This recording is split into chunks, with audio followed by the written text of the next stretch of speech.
Thank you for being there. Now, prosecutors on Wednesday levied new criminal charges against 4 Minneapolis policemen implicated in the death of a black man pinned by his neck to the street during an unrest that sparked more than a week of nationwide protest and civil strife. The added murder charge filed against the officer already in custody and the arrest of 3 more accused of playing a role in the killing of George Floyd 46 came as several nights of escalating unrest gave way to most peaceful protest.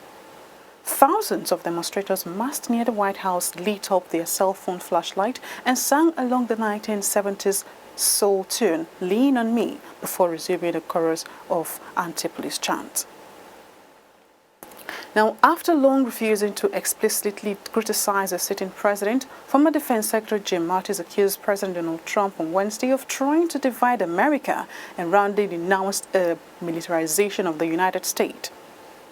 The remarks by Mattis, an influential retired Marine general who resigned over policy differences in 2018, are the strongest to date by a former Pentagon leader over Trump's response to the killing of George Floyd, an African-American, while in Minneapolis police custody. On Monday, Trump threatened to send active-duty United States troops to stamp out civil unrest gripping several cities against the wishes of state governors, alarming current and former military officials who fear dissent in the ranks and lasting damage to the United States military itself, one of America's most revered and well-funded institutions. Joining us now from the United States is Rosemary Ajuka, a marketing strategist, and Eric Ling, an academician. Hi, Eric. Good evening, Eric. This is Eric from Atlanta, Georgia. How are you? Thanks for having me on. I'm doing okay. How are you? I'm very well, thank you. Thank you for joining us tonight. Thank you for having me. Okay, let's talk about the protests going on in the United States presently. We'll have Rosemary join us pretty soon, but let's talk about what's going on in the United States. What's your reaction regards systematic racism in the United States? Atlanta is a city that's always sort of been on the forefront of tension and racial tension. There's a lot of legislation that is counterproductive towards racial harmony. What we're seeing right now with the George Floyd, or at least in my opinion, from what I've seen, is that people are finally seeing what they've already had suspected anyway. People are sort of at a crossroad right now. I mean, people are having difficulty paying the rent. Businesses are shut down. And this is a big city, and it's on stop right now. So the people that are really hurting the most are the lower income communities. And I think it's pretty apparent that we have a president that doesn't really care much about lower income communities. I think all that mixed together is what's creating the environment that you're seeing right now. All right, Eric. Now, I saw a video on social media about just yesterday. I saw a video yesterday how a lot of white people went in front of the black communities and saying they were ready to give up their black privileges.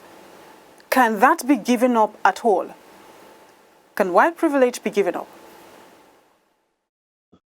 Well, I think there's a few things. I was on the Bernie Sanders campaign for a little while. Bernie Sanders was running for president. He's a U.S. Senator from Vermont.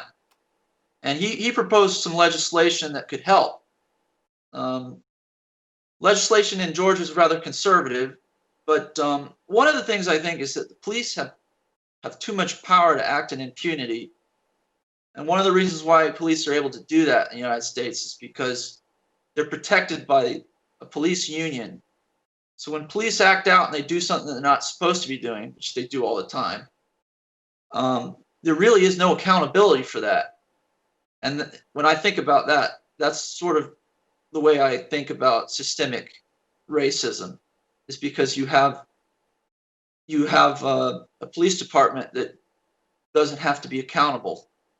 People can't, for example, bring a case against a police officer So what I'm afraid of, and I think I've talked to other people about this, what I'm afraid about is if they just put a Band-Aid on this situation and none of the laws are changed. And I think that's what people are concerned about. They want to see real change. They don't want to see just one person getting, like whatever the police officers that were getting doing all this. They want to see change. Yeah. All right, Eric. Now, as an American, how does this entire protest, how does it make you feel? Because I want to assume you have, correct me if I'm wrong, you would have some black friends around you. How does this make you feel, seeing them go through what they go through? Well, we've done this we were going through this in the 1960s with the civil rights movement, and I think anybody that has a heart, no matter what color you are or what creed you are, you can see the injustice is pretty much apparent. And lower income people are having the hardest go right now. And lower income people also have a lot less to lose, which is why you're seeing a lot of people out in the street. These people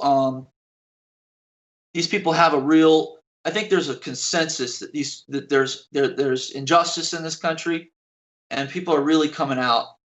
And it doesn't matter what color you are. If you have a heart, it feels like you have a stake in this. Or if you have kids, or if you care about,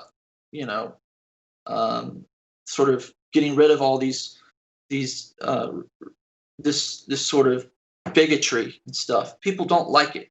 They don't like hearing on Twitter from their president stuff that we heard back in the 1960s. We feel like we're going through the same thing over and over again. Okay, before I let you off the hook tonight, Eric, finally the president said yesterday that he was going to, he threatened rather to disperse some army that's to help quell the unrest. Do you think that was the right statement to make? Because, of course, Mattis came up to say he didn't like that comment. But what's your reaction to that, very quickly, before we go? Okay. Well, I'm just going to, I don't know if you saw, the mayor of Atlanta is a wonderful woman,